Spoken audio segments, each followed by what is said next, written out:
Segala puji bagi Allah, Tuhan semesta alam.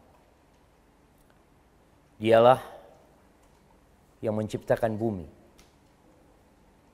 menciptakan langit, dan segala yang berada di antara keduanya, dan yang ada di dalam langit-langit dan bumi. Dialah yang memberikan rezeki kepada kita jauh-jauh sebelum kita lahir di muka bumi ini. Dia telah mengirim malaikat tatkala kita berumur 120 hari. Janin di perut ibunda kita.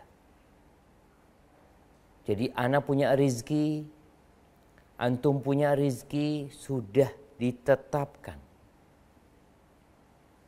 sebelum kita lahir ke muka bumi ini. Sehingga tugas kita adalah banyak-banyak bersyukur kepadanya atas segala nikmat yang Dia berikan.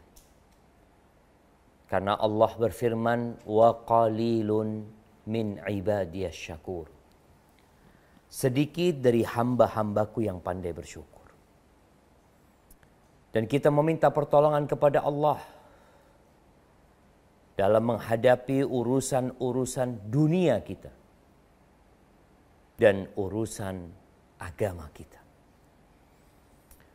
Salawat dan salam semoga senantiasa tercurahkan untuk baginda Nabi kita Muhammad alaihi salatu wassalam.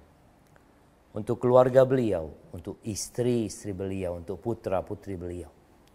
Dan untuk seluruh sahabat Nabi, semoga Allah meridai kita bersama mereka. Amma ba'd, ahibati fillah. Alhamdulillah, kita kajian online dan offline sebenarnya. Kalau mungkin buat teman-teman di berbagai penjuru negeri mengikuti secara online. Tapi subhanallah hari ini ana sedang tidak di Jember, sehingga kajian ini di rumah salah seorang ikhwan kita di Surabaya. Dan semoga menjadi berkah buat yang hadir secara offline dan yang hadir secara online. Innamal a'malu binniyat. Amalan itu tergantung niatnya. Wa innamal likulli imri'in ma nawa. Dan setiap orang akan mendapatkan apa yang dia niatkan. Ahibati fillah. Bicara dunia. Apakah 50% hidup kita untuk dunia dan 50% sisanya untuk akhirat kita? Kalau itu bisa tercapai, itu udah baik. Tapi kalau kita melihat kebanyakan manusia, maka kita akan mendapati kebanyakan mereka berburu dunia lebih daripada mencari akhirat. Coba kita lihat konser-konser musik dibandingkan dengan tempat-tempat ibadah. Maka kita akan melihat kebanyakan manusia meramaikan tempat-tempat hiburan daripada tempat-tempat untuk mencari akhirat. Kalau kita melihat pasar, mall, kantor-kantor, perusahaan-perusahaan, pabrik-pabrik, Masya Allah. Ramai dengan manusia. Yang tatkala kita melihat di pagi hari, mereka meninggalkan rumah mereka. Menuju ke tempat kerja mereka. Bak semut yang merayap. Karena jumlahnya begitu banyak. Sehingga sampai hari ini Jakarta padat, ramai. Bukan karena mereka ke masjid, tapi karena mereka ke tempat kerja mereka. Kalau kita melihat masjid-masjid, tatkala azan dikumandangkan, Terkadang kita melihat masih sepi. Hari ini hari Jumat. Kita tadi sholat Jumat, ya mungkin 20 menit sebelum khatib naik mimbar. Itu masih sepi masjid. Sedangkan kalau tempat kerja udah penuh, udah rame. Kenapa? Karena kebanyakan mereka lebih mementingkan kehidupan dunia daripada kehidupan akhir. Setiap hari Jumat, imam itu seringkali membaca surat Al-A'la.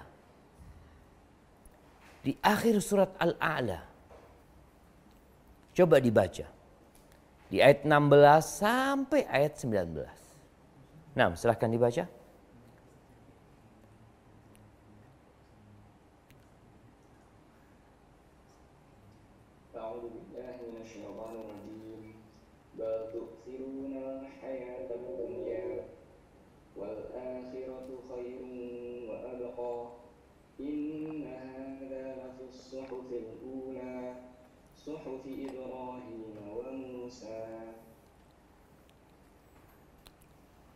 Artinya,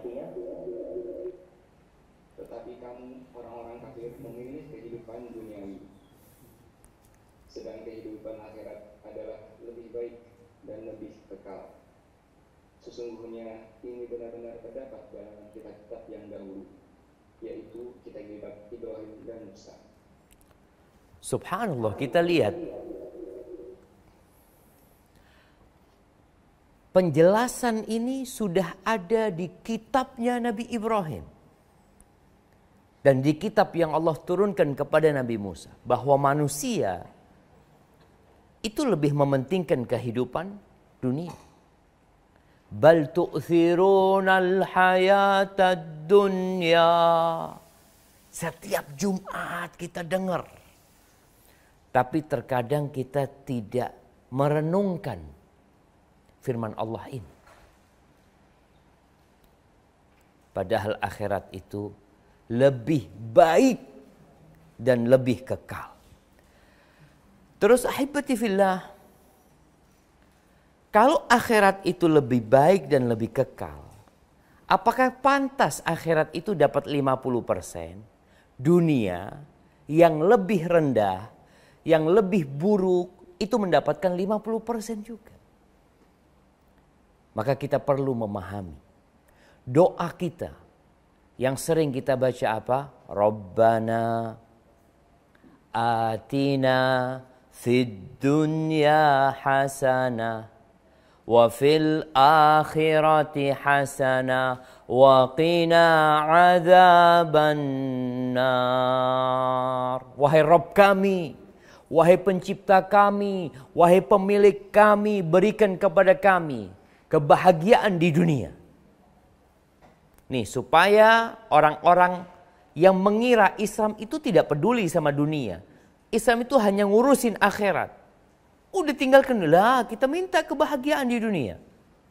Wa fil akhirati hasanah. Di akhirat kita juga minta kebahagiaan. Wa qina adzabannar.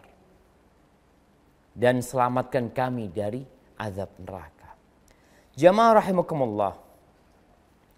Islam itu menyeimbangkan antara kepentingan dunia dan akhirat. Seimbang itu apa 50-50? Ya jemaah. Bicara seimbang itu 50-50. Apa sesuai dengan kebutuhan? Iya. Sesuai dengan kebutuhan, sesuai dengan kondisi. Seperti ada orang hidup di Surabaya 2 hari dan hidup di Jakarta 5 hari. Apakah bekal untuk 2 hari sama dengan 5 hari? Ya enggak lah. Kalau disamakan enggak 50-50. Loh, Ana cuma 2 hari di Surabaya. Ana perlu duit di Surabaya kalau bicara sewa hotel, berapa hotel di Surabaya? Semalam, 1 juta anggap. Berarti butuh 2 juta, 2 malam. Kalau ana dikasih 2 juta juga untuk ke Jakarta pada 5 hari, berarti ana zalim. Seharusnya 2:5 sesuai dengan kebutuhan. Oleh karena itu kita lihat kebutuhan kita di dunia berapa dan kebutuhan kita di akhirat berapa. Cobalah waktunya. Berapa lama kita hidup di dunia? Berapa lama?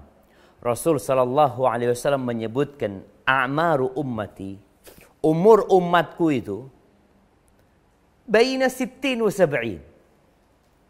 Antara 60 sampai 70. Wa aqalluhum man yujuzu dzalik. Sedikit yang lewat 70 tahun. Kalau per tahun kita butuh 100 juta. Indonesia ini pendapatan per kapita berapa? Ini teman-teman di Zoom yang mau tanya nih.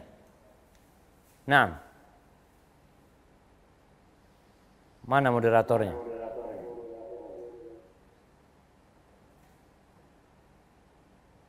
Nah. Berapa kira-kira pendapatan per tahun?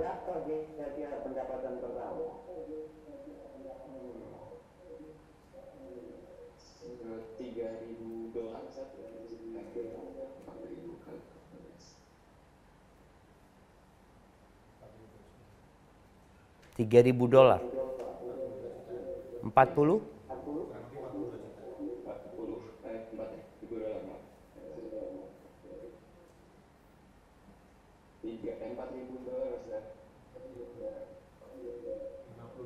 $52 juta. Nah, anggap 100 juta lah, Anda tambahin. Nah, 100 juta. Kalau kita hidup 70 tahun, berarti butuh 7 miliar. Iya, butuh 7 miliar. Baik. Anggap kita butuh 7 miliar. Di akhirat itu, 1 hari sama dengan 1000 tahun. Kalau kita hidup di akhirat, 10 hari aja. Butuh berapa kita jamaah? 10 hari kali 1000 tahun? 10.000 tahun. Itu cuma 10 hari. Berarti butuh 70 triliun. Itu tuh kalau bicara seimbang. Allah Azza wa Jalla berfirman di surat Thaha ayat 102 sampai 104. Cerita tentang manusia nanti pada hari kiamat. Bagaimana mereka memandang kehidupan dunia. Yang kita anggap Masya Allah kehidupan dunia ini menyenangkan. Coba kita lihat. Di surat Thaha ayat 102 sampai 104. Nah.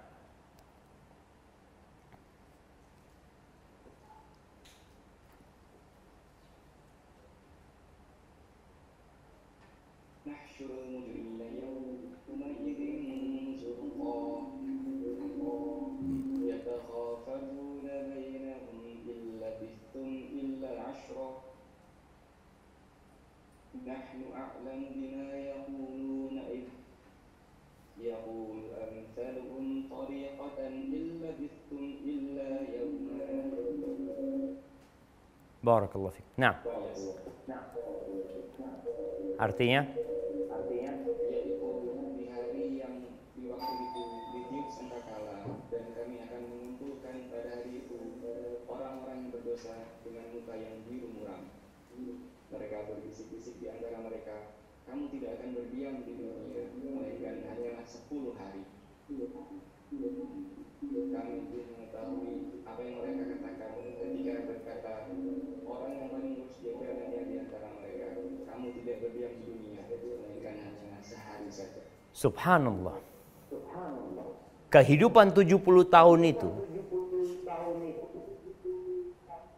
mereka mengatakan hanya 1 hari saja.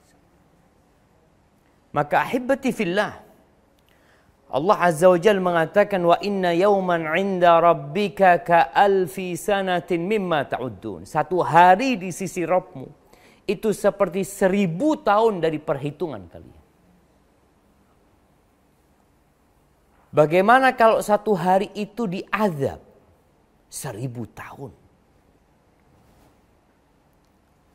Kehidupan dunia ini ya seperti orang yang menanam jagung. Sekarang di Jember itu lagi tanam jagung. Berapa lama sih umurnya jagung itu? 4 bulan? 4 bulan. Ketika mereka baru menanam, tumbuh berwarna hijau. Kemudian semakin membesar. Tidak lama kemudian menjadi kuning dan dipanen oleh manusia. Seringkali di dalam Al-Quranul Karim Allah mencontohkan kehidupan dunia ini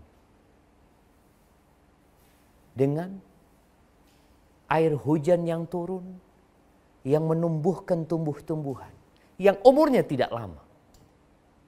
Tapi kadang-kala manusia ingin hidup kekal dan abadi. Bagaimana Allah Azza wa Jalla menggambarkan tentang jenis-jenis manusia seperti ini. Wailul likulli humazatin lumazah. Kata Allah, celaka, wail. Ada yang menyebutkan bahwasanya wail itu lembah yang berada di neraka jahanam. Buat siapa? Buat orang yang suka mengumpat, suka memaki. Alladzi jama'a malan wa 'addadah. Yang kerjanya menumpuk harta. Bukan mencari harta. Kalau bicara mencari rezeki, kita punya kewajiban. Islam ini memerintahkan kepada pengikutnya untuk tidak jadi pemalas. Untuk tidak jadi benalu di masyarakat. Bahkan bagaimana Rasul sallallahu alaihi wasallam mengatakan al-yadul ulya khairun minal yadis sufla. Tangan di atas lebih baik daripada tangan di bawah. Beliau juga mengatakan alaihi salatu wasallam ma akala ahadun ta'aman qat khairun min an yakula min amali yadi. Enggak ada orang yang makan yang lebih mulia daripada yang makan dari hasil kerjanya sendiri.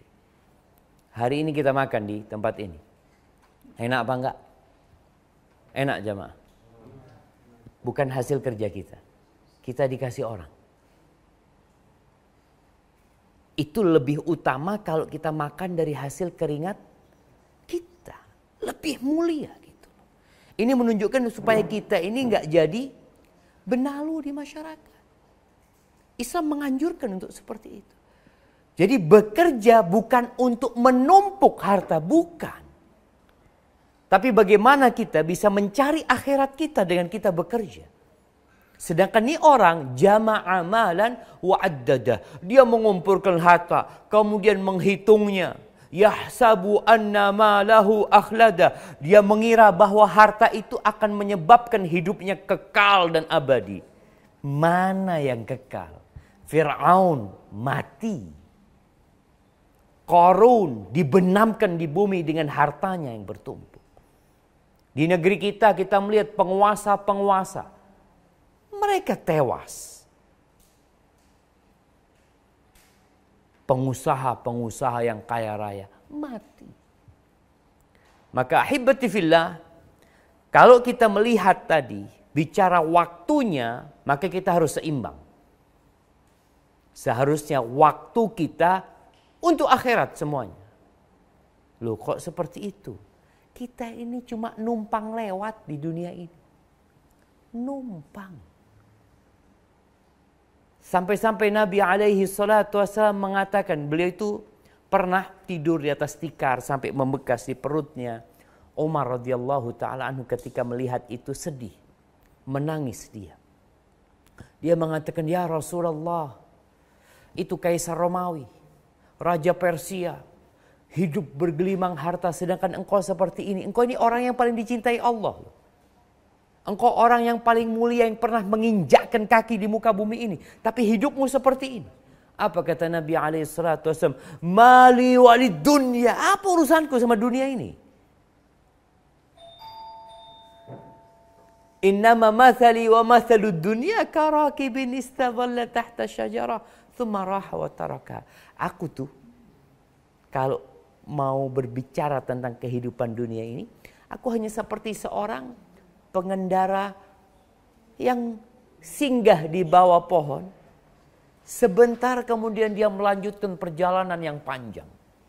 Maka kita kalau lihat Nabi kita Muhammad SAW, beliau meninggal tahun berapa? Tanggal, bulan, dan tahun berapa? Ini buat yang offline nih. 12 Rabiul Awal. Tahunnya. Tahun gajah. Nah, jemaah, tahunnya. Supaya kita tahu berapa lama Nabi hidup di muka bumi dan berapa lama beliau hidup di perut bumi. Jemaah, tahun berapa meninggal? Tahunnya. Tawaduk semua ya, enggak Ustaz. Ana takut riak nanti kalau ana jawab Ustaz. Takut riak apa takut salah tuh? Nah, tahun 11. Dan kalau tahun 11 berarti berapa tahun Nabi SAW hidup di kuburnya? 1432 tahun. Masya Allah. Di muka bumi cuma sebentar. Maka tentunya beliau mengatakan seperti tadi. Seorang yang naik kendaraan, singgah di pohon, terus melanjutkan perjalanan yang panjang. Yang sampai hari ini belum nyampe. Sampai nanti dibangkitkannya manusia. Itu kalau bicara waktunya. Waktu kita di dunia bandingkan dengan waktu kita di akhirat. Sehingga kita bisa berpikir berapa persen buat dunia dan berapa persen buat akhirat. Tapi yang kedua kita bandingkan nikmatnya. Makanya orang kadang-kala kalau kita ngelihat merantau. Berangkat ke Kalimantan. Opo Mas?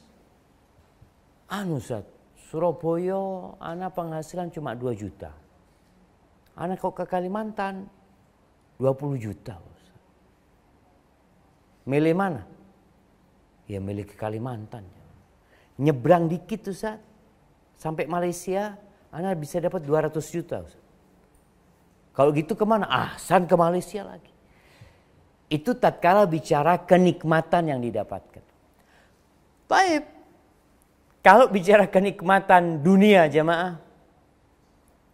Nih kita makan bentar lagi. Habis makan kita bingung mau ke toilet. Ono sing sebelum makan minum obat. Sopo? Kolesterol. Ada yang suntik apa namanya? Insulin. Hadi dunia.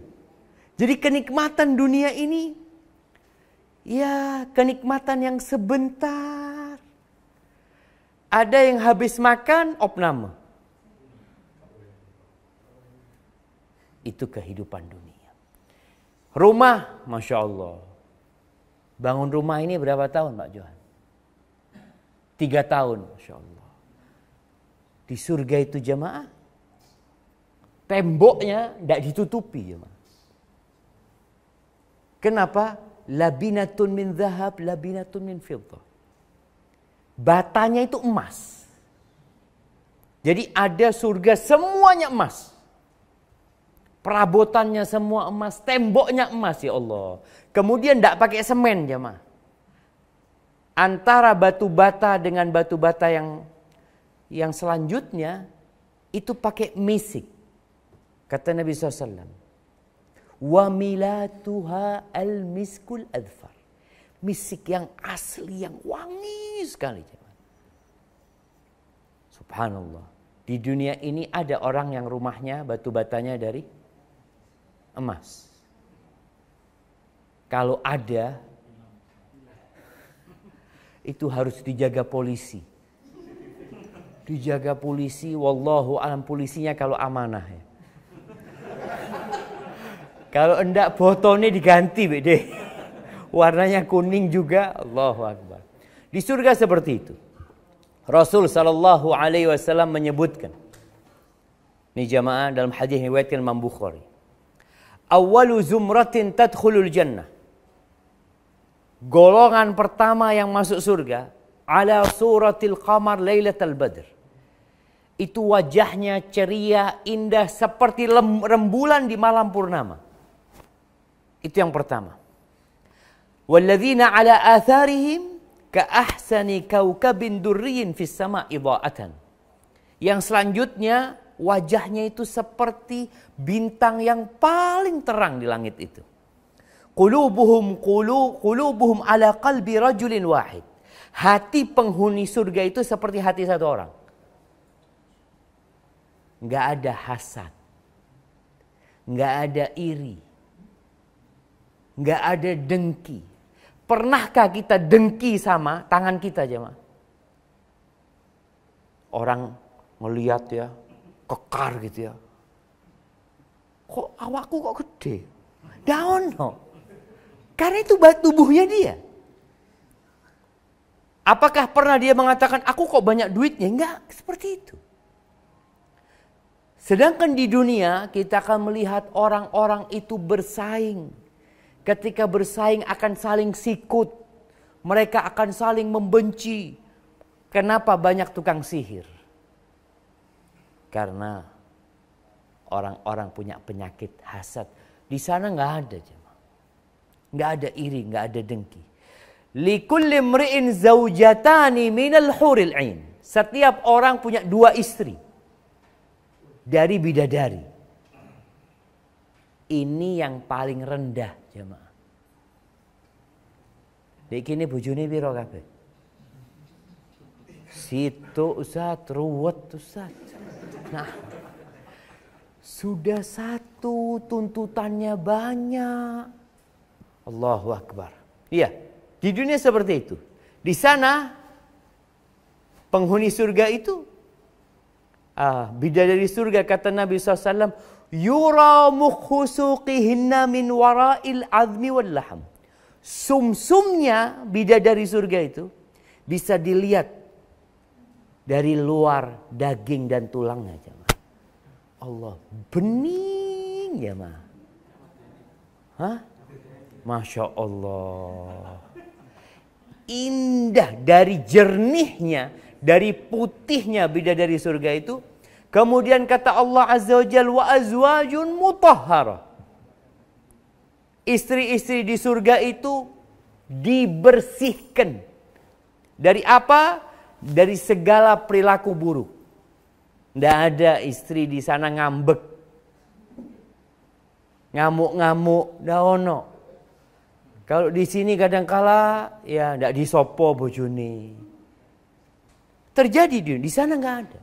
Kemudian di sana nggak ada ceritanya perempuan itu keriput, terus melar badannya. Kalau di sini Masya Allah banyak perempuan ya awal nikah. Berapa beratnya? 49. Insya Allah. 2 tahun jadi 94.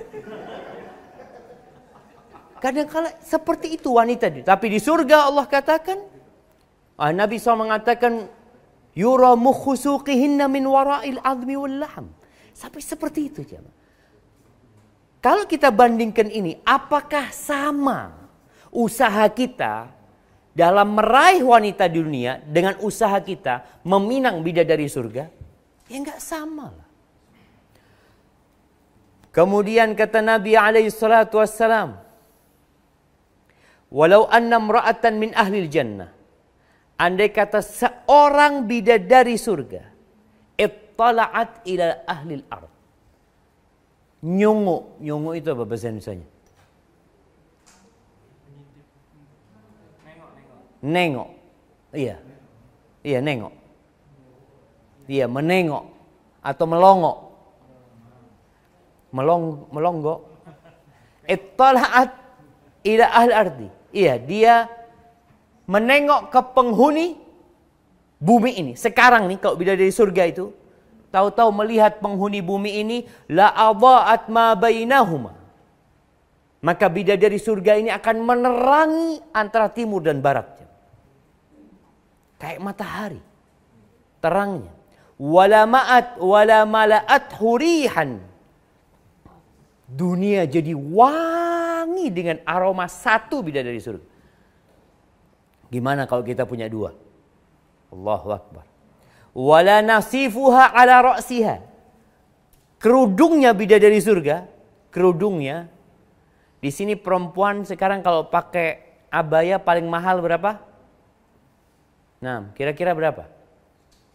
Yang belikan istrinya kerudung paling mahal berapa? 45.000. Masya Allah. Iya. Ibu-ibu berapa? 2 juta? Berapa? 700 ya. Nah, tasnya, kerudungnya 700, tasnya 70. Nah, ada tas Anda lihat sampai 1 miliar. Harganya tas. Taib, ini kerudungnya bidadari surga. Kata Nabi SAW, khairun minad dunya wa ma fiha. Dunia dan isinya untuk beli itu nggak cukup. Lebih baik dari dunia dan isinya. Itu kerudungnya doang. Bagaimana bidadari ini? Ini hadis diriwayatkan Imam Bukhari. Dan bagi yang laki-laki. Kalau laki-laki semakin tua semakin loyo. Iya betul ibu-ibu. Delok bojone tambah tuwek, ya Allah. Tambah budak. Nah, kalau bangun tidur wis lara kabeh gegere ya Allah. Nah, kalau tidur apa? Ngorok lagi kalau tidur. Allah. Rasul sallallahu alaihi wasallam mengatakan tentang laki-laki kalau kita masuk surga, Allahumma inna nas'alukal jannah wa na'udzubika minan nar. Innar rajula min ahlil jannah yu'ta quwwata mi'ata rajulin. Lelaki surga itu akan dikasih kekuatan 100 orang. 100 orang. Dalam urusan apa Ustaz? Makan. Karena ketika di dunia penghuni surga ini puasa. Menahan syahwatnya. Di sana dikasih kekuatan 100 orang. Ini kita berapa orang di sini? Tidak sampai 50 orang kan? Ya apa 100 orang? Makannya kayak apa? Wasyurb. Dan kekuatan minum. Wasyahwati wal jima'. Kemudian dikasih kekuatan 100 orang dalam hal syahwatnya dan bagaimana dia menghubungi istri. Jadi nggak ada cerita loyo di sana. Allah kasih kekuatan. Sedangkan di dunia tambah tahun, tambah tua, tambah renta, tambah lemes. Di surga enggak. Kemudian ada orang Yahudi ketika Nabi menyampaikan ini alaihi salatu wassalam, kita tahu nih bagaimana orang Yahudi ada di majelisnya Nabi SAW. Supaya orang-orang yang sering ngomong toleransi. Harus toleransi, engkau belajar dari Nabi Muhammad SAW. Nih di majelisnya Nabi ada orang Yahudi. Faqala rajulun minal yahud, fa innal ladzi ya'kul wa yashrab takunu lahu haja. Sesungguhnya orang yang makan dan minum itu, maka dia punya hajat. Dia harus buang hajat. Faqala lahu Rasul sallallahu alaihi wasallam, hajatu ahadihim arqun yafidu min jildih, fa idza batnahu qaddamur. Allahu akbar jemaah. Hajatnya nanti, bagaimana buang hajatnya di surga itu? Kalau di dunia, kadangkala kita harus ngantri. Masya Allah, lampunya mati. Hah? Masya Allah. Ini dunia jemaah. Dunia lampunya mati nggak sanggup. Baik. Kita kalau ke toilet, kadang-kala ngantri sambil jinjit-jinjit, ada yang berdiri-berdiri karena ingin membuang hajatnya. Di surga, Tatkala kita dikasih kekuatan 100 orang makan, 100 orang minum, 100 orang dalam urusan ranjang. Hajat mereka itu arak. Apa arak itu jemaah? Keringat. Dengan keluarnya keringatnya, faida batnuhu qad dumur.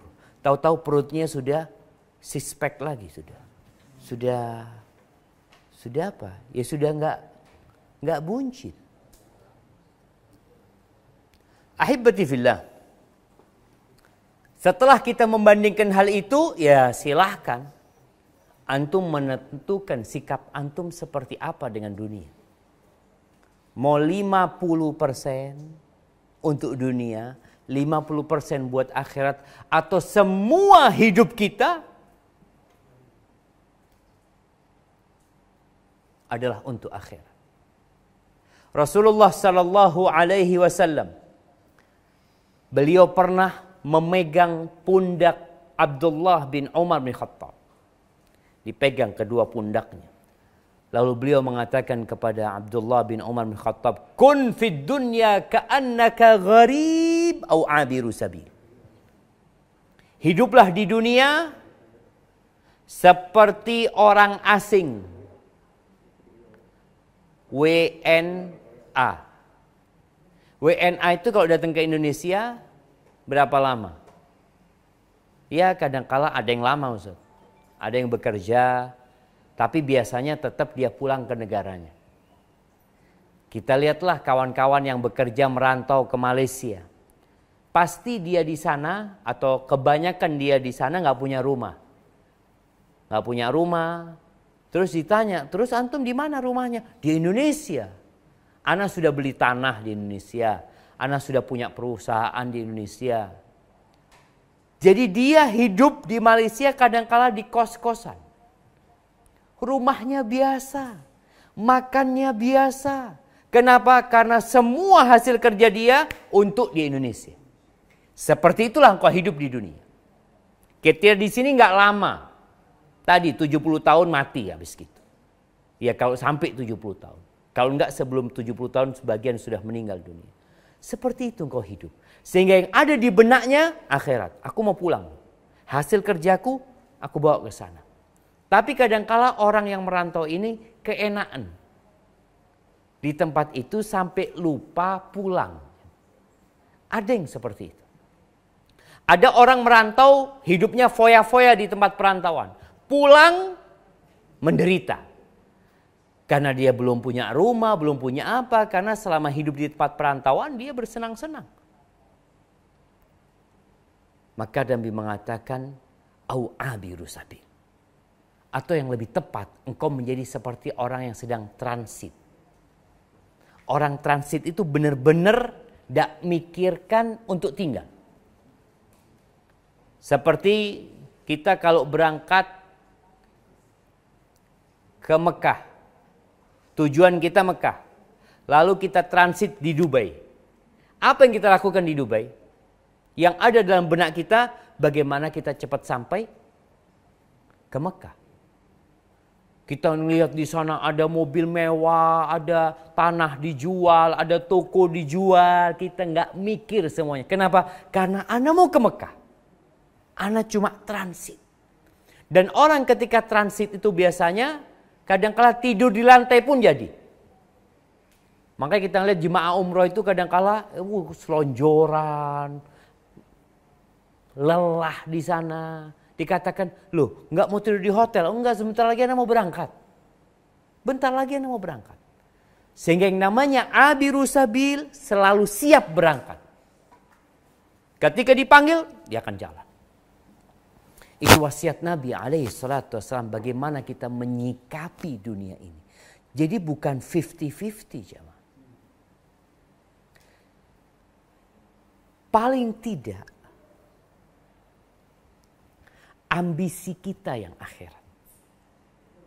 Semua yang kita pikirkan adalah akhirat. Dunia kita butuh ongkos.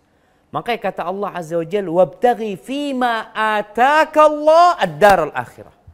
Carilah dengan apa yang Allah berikan kepadamu akhirat. Carilah akhirat. Wala tansa nasibaka minad dunya. Tapi engkau jangan lupa engkau hidup di dunia gitu loh. Kita butuh ongkos, kita butuh biaya hidup. Yang punya istri harus memberikan nafkah kepada istrinya. Anaknya mau sekolah. Jangan lupa bagian dunia. Tapi tujuannya adalah akhirat. Dan orang kalau ambisinya akhirat. Subhanallah. Apa yang akan dia dapatkan? Lihat para sahabat Nabi. Uthman bin Affan, kaya raya. Abdurrahman bin Auf, kaya raya. Talha bin Ubaidillah, Masya Allah. Sekali sodakoh pernah dia 400.000 dirham. 400.000 dirham. 10 dirham itu cukup untuk beli 1 ekor kambing kira-kira. Berarti dia bisa beli 40.000 ekor kambing. Dengan uang itu disodakohkan dalam semalam. Bagaimana para sahabat Nabi menaklukkan Mesir, menaklukkan Persia, sampai ke Afghanistan, sampai ke Kabul, nyebrang ke Mesir, dari Mesir melanjutkan sampai ke Afrika, sampai ke Tunis, sampai ke Maroko, sampai nyebrang ke Spanyol. Seperti itu mereka. Tapi tujuan mereka adalah akhirat. Oleh karena itu Nabi alaihi salatu wassalam mengatakan, man kanatid dunya hammahu ja'alallahu faqrahu baina ainai. Barang siapa yang ambisinya adalah dunia, maka Allah akan jadikan kefakiran di antara kedua matanya. Dia seperti pakai kacamata yang tidak pernah dia lepas. Kemanapun dia melihat dia takut miskin. Bangun tidur pun yang ada dia takut miskin. Mau tidur pun yang ada takut miskin. Padahal dia kaya. Tapi dia takut dengan kefakiran. Apa penyebabnya? Ambisi. Ambisinya dunia. Wasyattata alaihi syamlah. Urusannya Allah cerai beraikan. Dia tidak dapat menikmati hidup ini. Kenapa dicerai beraikan? Ya karena dia mau cari dunia. Padahal Allah sudah tetapkan. Rizki itu sudah dicatat. Sudah dibagikan. Tapi karena dia berambisi. Sampai sulit tidur ya. Subhanallah. Yang kadang-kala mau ketemu keluarga gak bisa. Mau ketemu orang tua gak bisa. Urusannya rapat sana, rapat sini. Terbang sana, terbang sini. Dengar azan pun gak diurusin itu azan. Yang dicari adalah dunia. Dan subhanallah orang yang ambisinya dunia ini jamaah. Sulit mau beribadah. Sampai yang mengherankan di STDI. Di Jember itu. Banyak orang-orang bekerja. Sebagai kuli bangunan. Sebagian itu gak sholat. Sebagian gak sholat. Akhirnya dikasih aturan. Sama mandornya. Yang gak sholat gak usah kerja. Yang gak sholat gak kerja. Kira-kira mereka sholat gak besoknya jemaah? Gak kerja. Bukan sholat. Mereka gak kerja. Subhanallah. Karena ambisinya dunia. Dia gak cari akhirat di situ. Dan kadangkala mereka lebih suka dengan majikan yang orang-orang non-muslim. Nah. Kenapa? Masya Allah. Tambah panas ya. Baik. Kenapa? Kalau majikannya non-muslim gak ngurusin sholatnya, gak ngurusin ibadahnya, dia mau berbuat dosa apa dibiarin.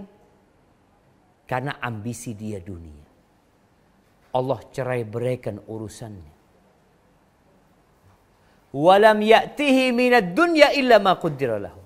Dalam kondisi dia lelah, berkeringat, capek, pening, suntuk mikirin itu, rizkinya tetap seperti itu. Dan ketika dia mati, nggak dibawa mati itu hartanya. Tapi yang akhirat ambisinya. Wa man kanatil akhiratu hammahu. Akhirat ambisi dia. Bukan berarti dia cuma di masjid doang, enggak. Makanya Allah katakan rijalun la tulhihim tijaratun wala bai'un an dzikrillah wa iqamis salah wa ita'iz zakah yakhafuna yawman tataqallabu fihi alqulub wal absar. Ada lelaki-lelaki yang mereka tidak dilalaikan dengan bisnis mereka, dengan perniagaan mereka, dari mengingat Allah, dari mendirikan sholat, dari mengeluarkan zakat. Mereka takut dengan hari tatkala manusia dibangkitkan, tatkala mata terbelalak pada waktu itu. Ambisinya akhirat. Sehingga dia, yang ada dalam benak dia, bagaimana ana jadi orang kaya yang bermanfaat. Ana mengumpulkan harta yang memasukkan ana yang ke surga. Bukan untuk memperpanjang umurnya di dunia. Ja'alallahu ghinahu fi qalbih. Orang yang seperti ini Allah akan jadikan kekayaan di hatinya. Bayangin Abu Bakar As-Siddiq. Bagaimana dia siap membawa semua hartanya sedekah. Semuanya. Umar bin Khattab membawa setengah hartanya fi sabilillah. Allah jadikan kekayaan itu di hati. Jadi dia kaya. Karena kekayaan yang sebenarnya kekayaan hati. Wa jama'a alaihi syamlah. Urusannya Allah sederhanakan. Tidak ruwet. Nggak kacau. Dia bisa kumpul sama keluarganya. Dia bisa datang kajian. Dia bisa baca surat Al-Kahfi. Dia bisa baca zikir pagi dan petang. Dia bisa berbakti sama orang tuanya. Dia bisa berangkat umroh, berangkat haji. Urusannya Allah sederhanakan. Masya Allah, jazakallah khair.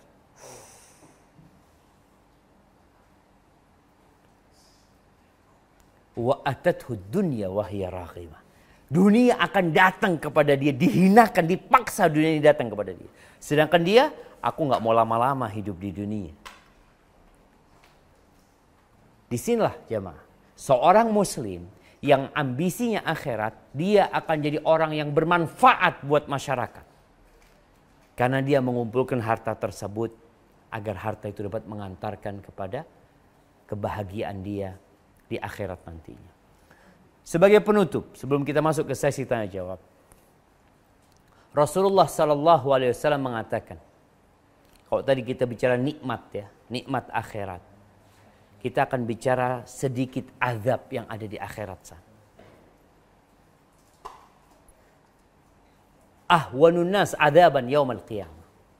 Orang yang paling ringan azabnya pada hari kiamat itu. Rajulun, seorang laki-laki yang di bawah telapak kakinya itu ditaruh bara api neraka. Yaghli minhuma dimagu. Yang otaknya mendidih. Itu azab di neraka. Orang yang paling ringan azab di neraka. Sedangkan orang yang paling rendah kedudukannya di surga, yang paling terakhir masuk surga, itu Allah berikan kepadanya nikmat 10 kali lipat raja yang paling kaya di dunia. Itu orang yang terakhir masuk surga.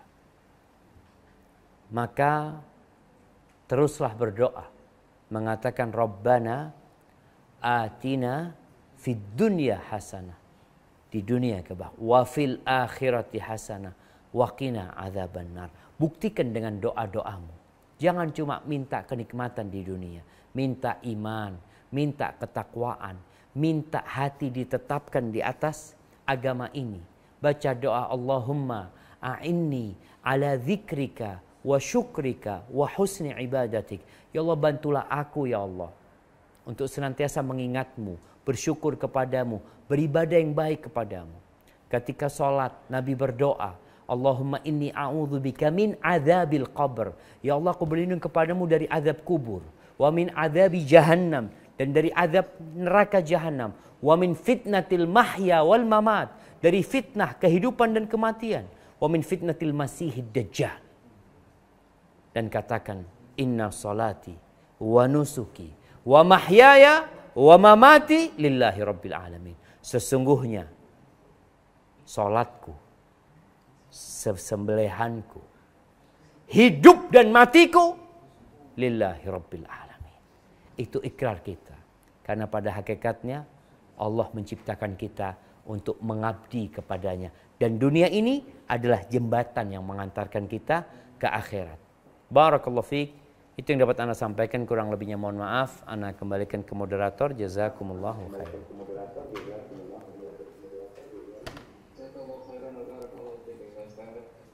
Atas pemaparan materi yang bermanfaat. Jadi sungguh tidak layak kalau kita menjadi 50-50 dunia akhirat, karena jelas akhirat lebih baik dan lebih kekal. Baik, saya bacakan dua pertanyaan yang sudah masuk lumayan banyak, dan saya pilih yang relevan dengan topik dulu ya Ustaz ya. Dua pertanyaan yang mirip Ustaz. Assalamualaikum warahmatullahi wabarakatuh. Waalaikumsalam. Bertanya, apakah termasuk mengutamakan dunia apabila kita lebih mengutamakan kerja? Kadang kerja masih tanggung, sehingga ketika azan terdengar kita tanggung, nanti sholatnya setelah azan. Naam. Barakallahu fikum. Ahibati fillah, sebelum kita bicara teknis tadi ya, bicara ada kondisi antara azan dan menyelesaikan pekerjaan. Yang pertama adalah ambisi kita.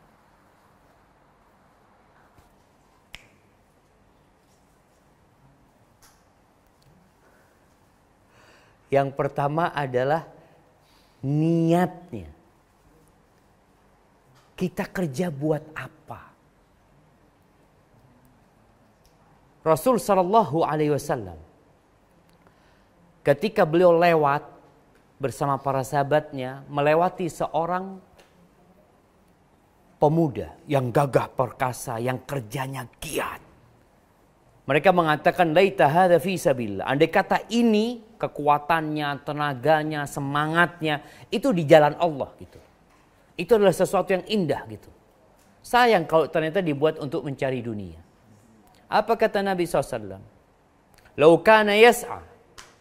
Andai kata dia itu bekerja, keluar dari rumahnya, bekerja untuk memberikan nafkah kepada orang tuanya yang sudah sepuh, atau kepada anak-anaknya yang masih kecil, atau untuk mencukupi kebutuhan dia, menjaga dirinya agar tidak jadi benalu di masyarakat, fahuwa fi sabilillah, maka dia di jalan Allah Azza wa Jalla.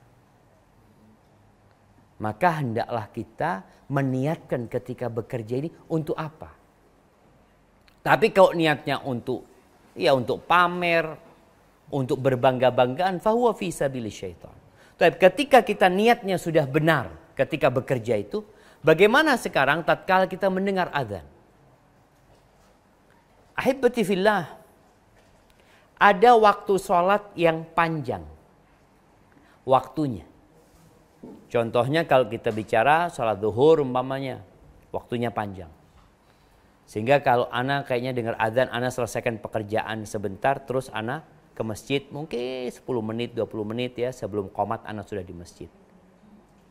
Ada yang qomatnya cukup lama dari azan dikumandangkan. Maka nggak ada masalah ketika kita menyelesaikan.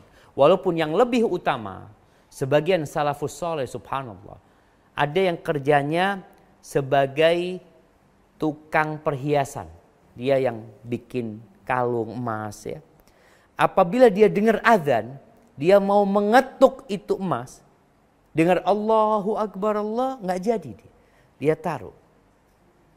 Kemudian dia berangkat ke masjid.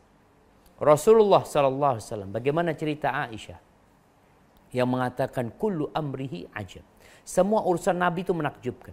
Kalau masuk rumah, beliau ngurusin urusan keluarga. Ketika masuk waktu sholat, dikumandangkan azan, faka'annama la ya'rifuna wa la na'rifu. Seakan-akan beliau nggak kenal sama kita, kita nggak kenal sama beliau. Karena memang waktunya sudah waktunya akhirat gitu loh. Walaupun ketika tadi bekerja, niatkan untuk mencari akhirat. Jadi seorang muslim hendaklah benar-benar melihat ibadah itu. Sholat itu ketika waktunya memang sudah mepet, ya udah tinggalin. Kerjakan sholat. Jadi bukan, masih apa tadi katanya? Tanggung gitu loh. Bisa jadi sana sudah qomat belum selesai-selesai. Padahal nanti udahlah tanggunglah nanti selesai sholat sekalian. Jadi bukan tanggung ngerjain, menyelesaikan pekerjaan yang mungkin tidak selesai. Tapi yang tanggung adalah nantilah tanggung ahsan habis sholat aja dilanjutkan seperti itu. Jadi kita berusaha untuk melihat waktu ibadah tersebut. Islam ini mudah. Jadi ada kondisi orang-orang yang bekerja, umpamanya Ustaz kita itu kerja Ustaz keluar kerja jam 3 sore Ustaz. Sedangkan kayak di Surabaya ini azan jam 2:30, enggak ya? 2:30 kira-kira. Bolehkah kita sholatnya jam 3? Artinya nanti pas selesai kerja semuanya ke masjid sholat. Enggak ada masalah. Tafadhol. Tapi yang jelas ambisinya jangan ambisi mengumpulkan dunia. Tapi ambisinya adalah bagaimana mengumpulkan dunia ini untuk bekal ke akhirat kita. Bukan untuk ditumpuk di dunia ini. Hada wallahu a'lam. Pertanyaan berikutnya, bagaimana agar kita selalu mindset kita selalu orientasi pada akhirat? Karena kadang kalau kita sudah kadung dulu di kehidupan hari-harian, kita kadang lalai terhadap akhirat. Naam, jamaah rahimakumullah. Iya. Kita sering lupa. Terkadang kalau sudah sibuk mengumpulkan harta, kumpul sama kawan-kawan, rekreasi, bersenang-senang, kok kayaknya kita lupa sama akhirat kita. Itu hal yang wajar sebenarnya. Oleh karena itu, Rasulullah SAW mengatakan, "Kuntu nahaitukum an ziyaratil kubur." Dulu aku melarang kalian ziarah kubur. Ala fazuruha. Sekarang ziarahi kuburan. Kenapa kok disuruh ziarah kubur? Fa innaha tudzakirul akhirah. Karena ziarah kubur itu mengingatkan kepada akhirat. Tapi kalau kita kerjanya jalan-jalan ke mall yang satunya, ke nanti ada mall baru lagi, wisata kuliner sana, kuliner sini. Ini teman-teman yang biasa wisata kuliner, sekali-kali ganti. Bikin acara, besok kemana? Ke kuburan. Nah, untuk mengingat akhirat. Itu salah satu cara untuk mengingat akhirat. Kemudian membaca Al-Quranul Karim. Khususnya juz amma nih. Kita sering kali diingatkan di akhirat. Dan orang kebanyakan hafal tuh surat-surat pendek. Alhaakumut takatsur hatta zurtumul maqabir. Tuh, kalian dilalaikan dengan bermewah-mewahan, banyak-banyakan harta sampai masuk ke kuburan. Karena dunia ini menggoda. Oleh karena itu, kalau kita melihat tata kota yang baru, itu kuburan nggak ada di kota. Di mana diletakkan? Di pinggiran. Bahkan kalau bisa di luar kota. Kenapa? Karena kuburan ini mengingatkan kepada akhirat. Di beberapa tempat itu, subhanallah, di Jember jemaah, di kampung Ana itu, ada kuburan karena memang letaknya itu di perempatan jemaah. Ya hampir perempatan apa pertigaan pasar ya. Di pojokan itu kok kayaknya kurang pas mungkin. Itu dibongkar kuburannya jemaah. Diganti misbar. Tahu misbar? Bioskop yang kalau gerimis bubar. Anak heran iki kuburan. Jadi orang akhirnya ke sana yang biasa ingat akhirat, nggak ada ingat akhirat, ingat dunia. Makanya untuk mengingat akhirat selain ziarah kubur, baca Quranul Karim. Idza zulzilatil ardu zilzalaha wa akhrajatil ardu athqalaha wa qalal insanu ma laha. Baca sama artinya. Al-qari'ah, mal-qari'ah. Subhanallah. Kita diingatkan dengan akhirat selalu. Setiap sholat kita mengatakan Maliki yaumiddin. Diingatkan kita. Allah itu pemilik hari pembalasan nanti. Kemudian yang ketiga, kita perlu dekat dengan orang-orang miskin. Bahkan wasiat Nabi alaihi salatu wassalam kepada Abu Dzar radhiyallahu anhu, wa ausani bihubbil masakin waddunu minhum. Aku dikasih wasiat sama Nabi alaihi salatu wassalam agar aku cinta sama orang-orang miskin. Cinta sama orang-orang miskin. Dan dekat sama mereka. Makanya di Surabaya ini teman-teman punya acara yang bagi-bagi ya. Itu kesempatan untuk dekat sama orang miskin. Untuk melihat rumah mereka. Melihat kondisi mereka. Yang itu akan menambah keimanan kita. Tapi kalau kita kumpulnya sama orang-orang kaya, yang ada sakit hati terus. Ngelihat, aduh mobilnya bagus, motornya bagus, rumahnya bagus. Tapi kalau kita melihat kepada yang di bawah kita akan mengingat Allah, bersyukur kepada Allah, dan semoga Allah memasukkan kita ke surganya. Hada wallahu a'lam bissawab. Nah.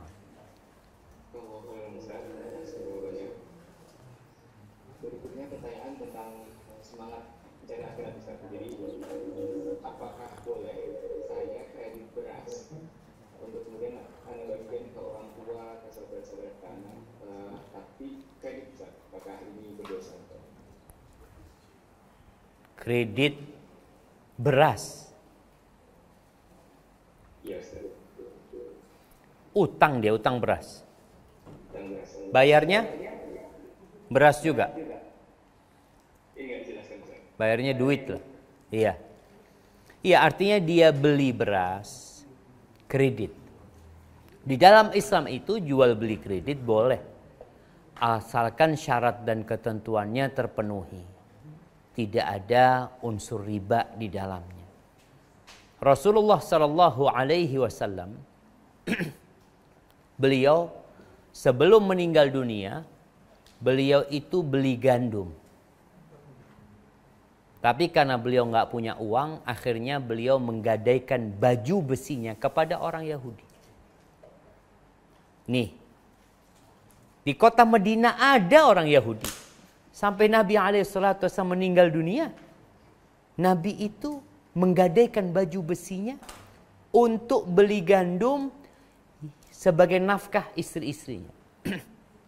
Jadi nggak ada masalah sebenarnya kalau tadi dikatakan antum beli beras secara kredit, kemudian antum bagikan kepada keluarga antum dengan catatan antum punya kemampuan untuk membayarnya, untuk melunasinya, karena kita tahu jamaah orang kalau mati meninggalkan hutang, Maka Nabi SAW tadi beliau mati dalam kondisi baju besinya digadaikan. Artinya utangnya nggak ada, lunas sebenarnya dengan jaminan tersebut gitu. Tinggal dijual baju besi itu lunas utangnya, selesai. Orang yang kalau mati meninggalkan utang itu dosa-dosanya nggak diampuni. Yang berkaitan dengan utang. Jadi orang yang mati syahid itu diampuni semua dosanya kecuali utang tadi itu. Sehingga dia tertahan dengan hutangnya. Harapan ana muslim itu jangan membiasakan diri berhutang. Jangan membiasakan diri berhutang. Kita di Indonesia nih sedang bermasalah dengan pinjol, pinjaman online. Mereka memberikan kemudahan yang menyebabkan sebagian orang tergiur untuk pinjam. Padahal pinjaman itu mengandung unsur riba. Lintah darat mereka. Mau pinjaman online yang sudah mengantongi izin atau yang tidak mengantongi izin, sejatinya sama-sama sistemnya riba yang ada. Sedangkan Allah melaknat. Ustaz, yang dilaknatkan yang minjemin duit Ustaz. Iya, yang minjemin duit dilaknat, yang pinjam juga dilaknat. Sama-sama. Maka jangan menganggap remeh masalah pinjaman ini. Ketika antum gak mampu, ya udah, jangan pinjam. Ketika antum punya rezeki, ya beli yang antum inginkan. Terus jamaah, banyakkan orang pinjam itu kadangkala untuk gaya hidup, bukan untuk kebutuhan hidup. Barakallahu fiik. Nah. Pertanyaan berikutnya, bagaimana caranya agar setiap apapun yang kita lakukan bisa mendapatkan satu paket, yakni kebahagiaan dunia sekaligus menjadi bekal kita di akhirat. Apakah ada doa khusus agar semua kegiatan kita diridhoi Allah Subhanahu wa taala? Masya Allah. Naam jamaah rahimakumullah. Sebenarnya ini kembali kepada niat. Innamal a'malu binniyat. Sehingga kita melihat, Masya Allah, ahlan wa sahlan. Ya Pak Ustaz, bakhair Ustaz.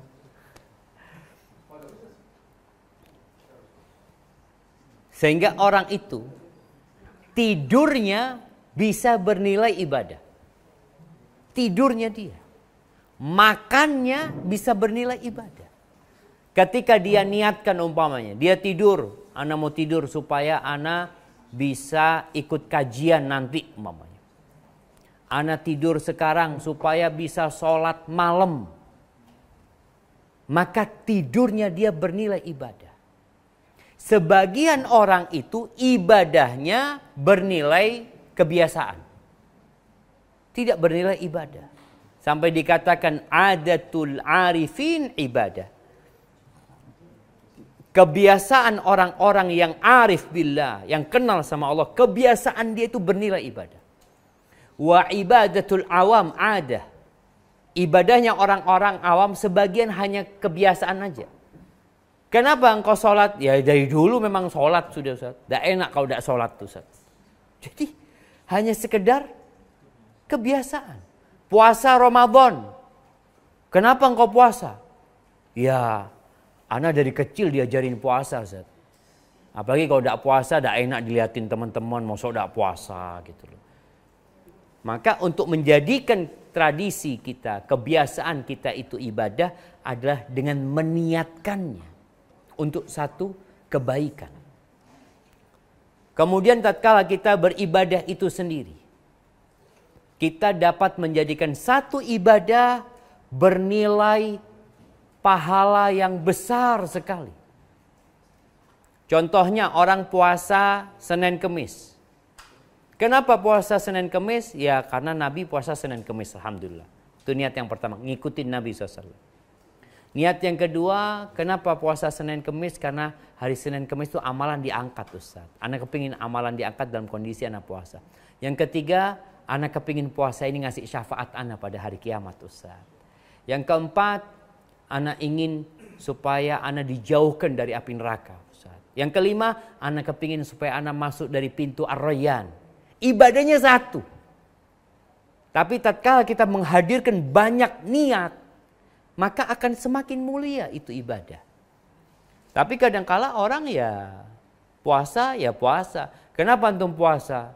Ya Ustaz, anak mau nikah belum kuat jadi puasa. Ya cuma sekedar niatnya itu aja. Padahal bisa menjadi ibadah yang bernilai pahala besar. Barakallahu fiik. Nah.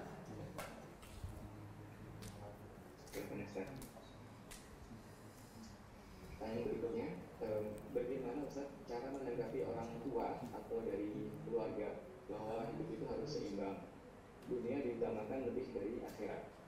Karena ketika kita berpendapat bahwa kita mengutamakan akhirat, dianggap kita kaku dan keras dalam beragama. Demikian. Nah, iya, ahibati fillah. Sebagaimana yang Allah sebutkan dalam kitabnya Nabi Musa, kitabnya Nabi Ibrahim, dan dalam kitab Al-Quranul Karim, bal tu'thirunal hayatad dunya. Allah katakan, kalian benar-benar lebih mementingkan kehidupan dunia. Wal akhiratu khairu wa abqa. Akhirat itu lebih baik dan lebih abadi. Sebagian orang jamaah berpikir, kalau kita berpegang teguh dengan agama, sulit gitu. Sulit mau bergerak. Ini haram. Itu haram. Jadi banyak sekali aturan.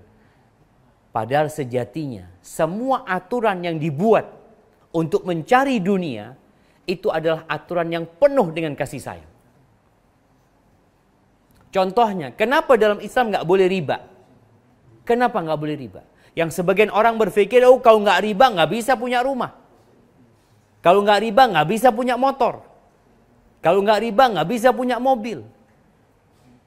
Emangnya orang-orang dulu itu, nenek moyang kita sebelum ada bank, sebelum ada apa, mereka bisa punya tanah yang luas, punya rumah.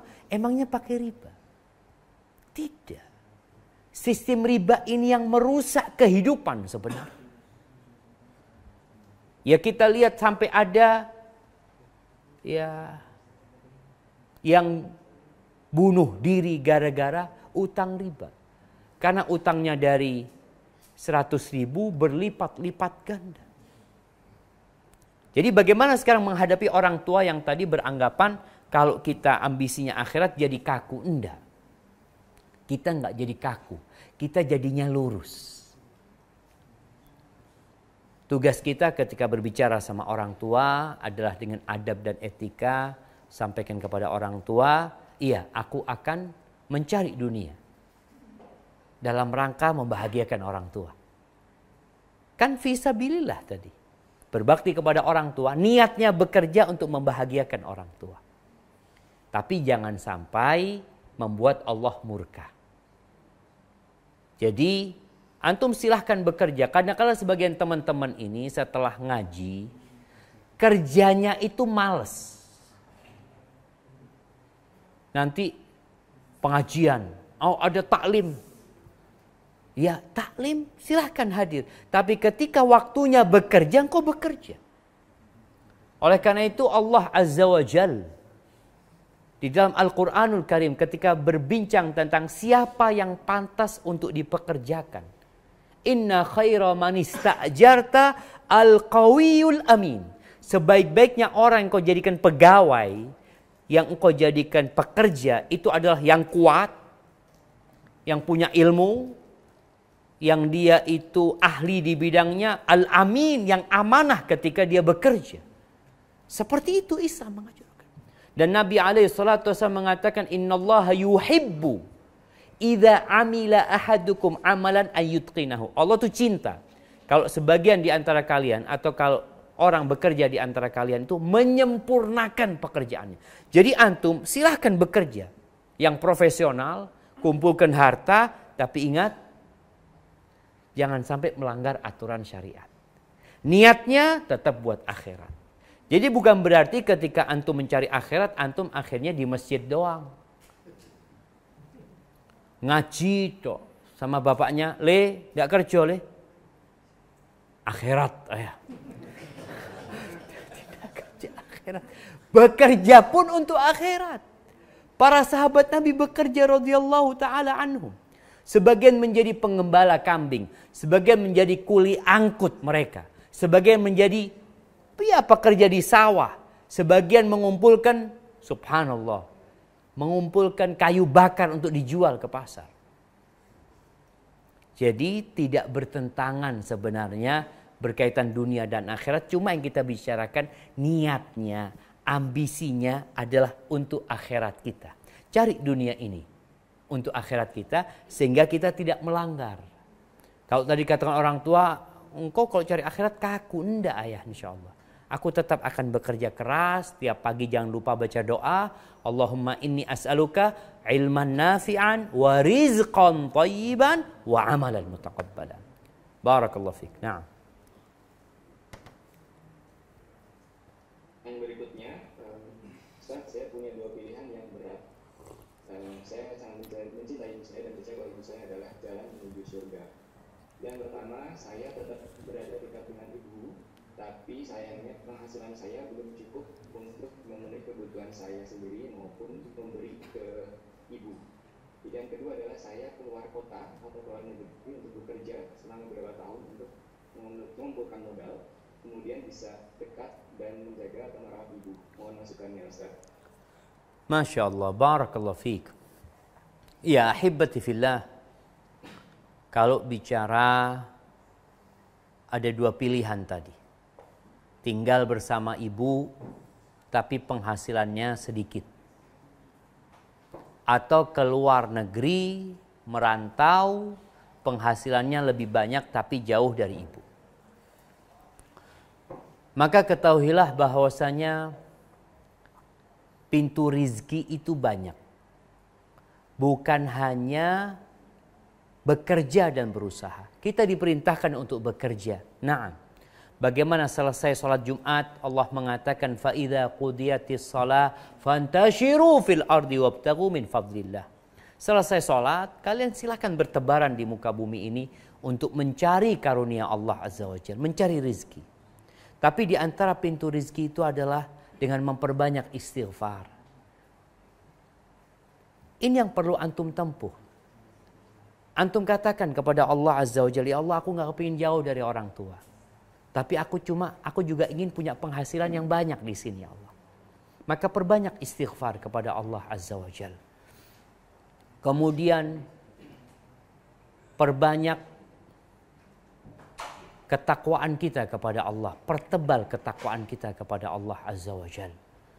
Karena Allah Azza wa Jalla mengatakan, وَمَنْ يَتَّقِ اللَّهَ يَجْعَلْ لَهُ مَخْرَجًا وَيَرْزُقْهُ مِنْ حَيْثُ لَا يَحْتَسِبْ. Barang siapa bertakwa kepada Allah, Allah akan kasih solusi. Antum punya masalah sekarang. Antum kepingin membahagiakan orang tua, tapi penghasilan antum sedikit. Antum bertakwa kepada Allah. Dan Allah akan kasih rezeki dari arah yang tidak disangka-sangka. Sebagian kita itu selalu berpikir, anak kalau di sini nggak bisa berkembang. Anak harus ke luar negeri. Anak harus merantau. Sedangkan antum punya ibu. Maka ana rasa antum tetap bersama ibu antum perbanyak istighfar, besarkan tawakal antum dan ketakwaan antum kepada Allah Azza wa Jalla, bantu orang lain, dan tambah kebaktian antum sama ibu, karena di antara yang meluaskan rizki itu adalah berbakti sama orang tua, menyambung silaturahim. Kecuali ibu antum mengizinkan. Ketika antum mau berangkat, ibu ana mau kerja merantau. Dan ibu antum ada yang merawat di sana, antum kemudian dikasih izin, silahkan. Karena pernah di masa Nabi SAW, ada seorang sahabat yang meninggalkan Yaman, menuju ke kota Madinah. Dia mengatakan kepada Nabi SAW, ya Rasulullah, hajartu syirk. Aku tinggalkan kesyirikan. Aku juga hijrah menuju kepadamu untuk berjihad di jalan Allah Azza wa Jalla. Ditanya sama Nabi SAW, orang tuamu masih hidup? Iya. Adzina laka? Orang tua mau memberikan izin kepadamu? Ini mau cari akhirat ya mah, bukan mencari dunia ini orang. Meninggalkan Yaman. Perjalanan berhari-hari, berbulan-bulan mungkin. Sampai ke kota Madinah. Kata sahabat ini enggak, ayah ibuku enggak ngasih izin. Kata Nabi SAW, engkau pulang. Engkau minta izin. Kalau dikasih izin, engkau berangkat. Kalau tidak, fabirrahuma. Engkau berbakti kepada keduanya. Karena di antara bentuk kebaktian kepada orang tua itu adalah wasahibhuma, temani keduanya, menemani, mendampingi keduanya. Itu di antara bentuk kebaktian anak. Tapi kalau dikasih izin, silahkan. Namun nasihat anak buat teman-teman yang punya orang tua, yang kadang-kala dia berpikir kawan-kawan yang sudah sukses ya, kawan-kawan yang sudah berhasil, engkau lihat hatimu. Jangan-jangan ada masalah di hatimu. Engkau merasa terbebani dengan berbakti kepada orang tua. Kadang-kala berpikir, ya Allah, teman-temanku enak ya, karena bapak ibunya sudah mati, anak tidak bisa kemana-mana karena ibu masih hidup ini. Jangan sampai itu ada di hatimu. Karena orang tuamu adalah pintu surga buat engkau. Hadza wallahu a'lam bissawab. Pertanyaan berikutnya, apakah Anda boleh berprasangka atau berkeyakinan bahwa Allah Subhanahu wa taala menerima sudah amal Anda berusaha berpikiran seperti itu untuk memotivasi diri sendiri supaya bisa menambah ketakwaan dan bukan merasa sudah menjadi manusia yang sudah baik. Mohon penjelasannya Ustaz. Masya Allah. Barakallahu fiik. Ya ahibati fillah. Dalam beribadah kepada Allah Azza wa Jalla, seorang mukmin itu harus selalu berada di tengah antara khauf dan roja, antara rasa harap dan rasa takut. Walaupun kadangkala rasa takutnya dikuatkan, dibesarkan, kadangkala rasa harapnya yang lebih dikuatkan, tapi dia nggak bisa lepas dari rasa takut, dari khauf, dan roja. Kita berharap Allah menerima. Sebagaimana Nabi Ibrahim ketika membangun Ka'bah, apa doanya Nabi Ibrahim? Rabbana taqabbal minna innaka antas sami'ul alim. Ya Allah, terimalah dari kami, ya Allah. Ungkapan ini berisi harapan dan rasa takut. Takut nggak diterima. Makanya minta diterima sama Allah Azza wa Jalla. Dan orang-orang beriman itu, yang kata Allah Azza wa Jalla, walladzina yu'tuna ma ataw wa qulubuhum wajilah annahum ila rabbihim raji'un. Mereka adalah orang-orang yang terus berbuat, terus memberikan apa yang bisa mereka berikan dalam kondisi hati mereka takut. Aisyah mengatakan, ya Rasulullah, yang dimaksud dengan ayat ini, apakah seorang yang mencuri, seorang yang berzina, minum khamar, takut dia diazab sama Allah? Apa kata Nabi SAW? La ya ibnat as-siddiq. Bukan. Wahai putri as-siddiq. Bukan. Walakinahu rajul yusalli wa yasum wa yatasaddaq. Tapi yang dimaksud dengan ayat ini adalah orang yang sholat, orang yang mengerjakan puasa, orang yang bersedekah, wa yakhaf an la yutaqabbal minhum. Dia takut nggak diterima sama Allah Azza wa Jalla. Jadi kita berbaik sangka sama Allah. Ketika beribadah, kita berbaik sangka sama Allah. Allah itu Syakur. Nama Allah itu Syakur. Yang memberikan balasan yang besar atas amalan yang sedikit. Allah itu Ghafur, yang maha pengampun. Afu, yang maha pemaaf, maha segalanya Allah Jalla Jalaluh.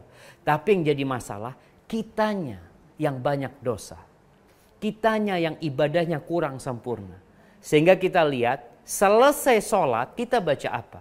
Astaghfirullah, astaghfirullah, astaghfirullah. Terus rasa takut itu ada. Jadi kita berbaik sangka sama Allah, berburuk sangka sama diri kita sendiri. Kemudian kalau kita lihat orang-orang yang sholat di malam hari. Ketika Allah menyebutkan penghuni surga itu, kondisi mereka tatkala hidup di dunia. Apa kata Allah? Kanu qalilan minal laili ma yahja'un.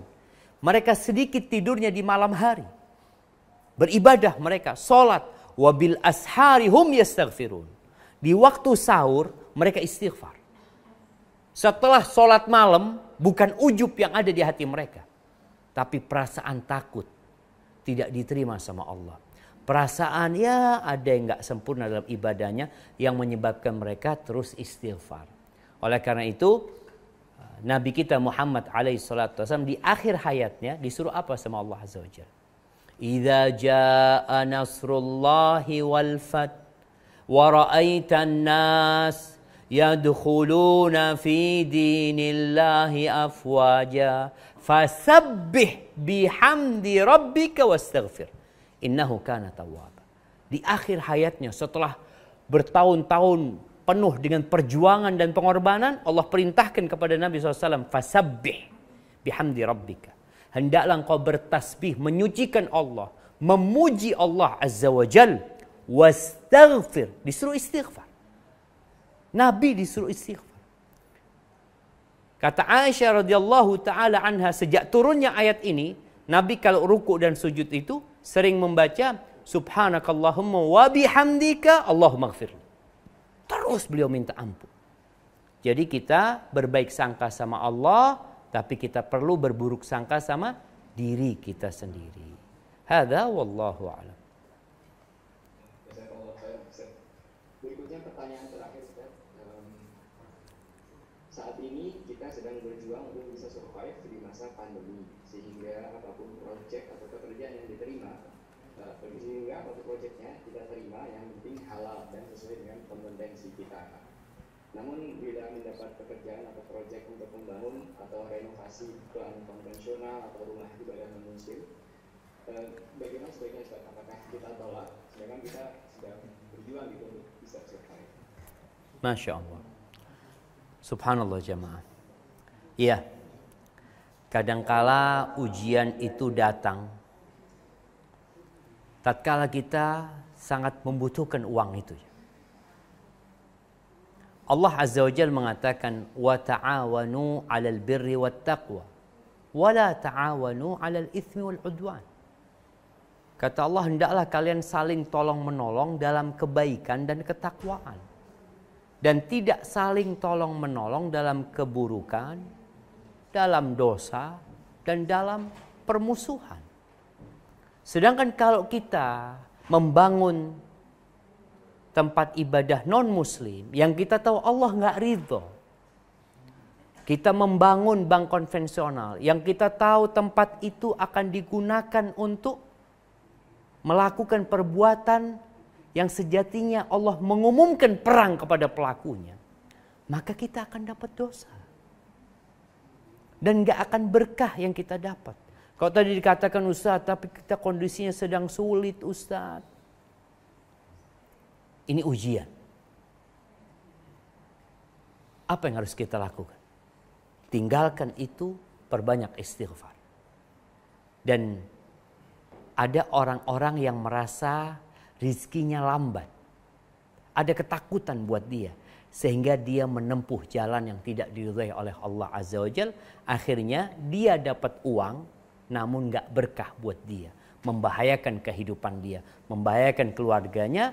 Dan boleh jadi membuat dia semakin jauh dari Allah Azza wa Jalla.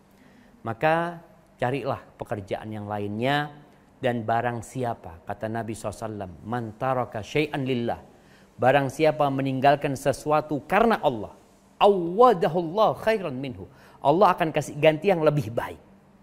Tapi niatnya lillahi ta'ala. Ada cerita kawan subhanallah ya. Ketika dia sudah bertobat, dia sudah nggak mau lagi main suap ya, nggak mau lagi korupsi macam-macam. Dia pernah dapat proyek kata dia. Proyek itu Ustaz nilainya 100 M. Proyek bikin pipa gas di mana? Di Sumatera sana. Kemudian dia kirim orang ke Jakarta, ketemu sama dirutnya. Ditanya, saya dikasih berapa? Dia mengatakan, ya enggak, kita mau yang lurus-lurus lagi, kita enggak kayak dulu lagi, kata dia. Kata dirutnya, ya mana mungkin, kata dia. Ya udah, sudah. Akhirnya dia pulang. Ya sudah, dia karena lillahi ta'ala. Besoknya ditelepon. Dikatakan proyek ini buat engkau. Subhanallah. Kadangkala kita ini kurang yakin sama Allah Azza wa Jalla. Kita akan berpikir, ya Allah, kalau kita nggak bayar nggak bisa dapat Pak Ustadz ini dan itu. Innallaha huwar razzaq dzul quwwatil matin. Allah itu yang maha memberikan rezeki. Dia maha perkasa, dia maha kuat. Apakah kita nggak yakin sama Allah Azza wa Jalla? Maka buat teman-teman, ketika kau meninggalkan sesuatu karena Allah, ingat, Allah akan berikan ganti yang lebih baik. Asalkan kita benar-benar meninggalkan hal itu karena Allah Azza wa Jalla. Hadza wallahu a'lam bissawab. Itu yang dapat Anda sampaikan, kurang lebihnya mohon maaf. Anda kembalikan ke moderator. Jazakumullahu khairan.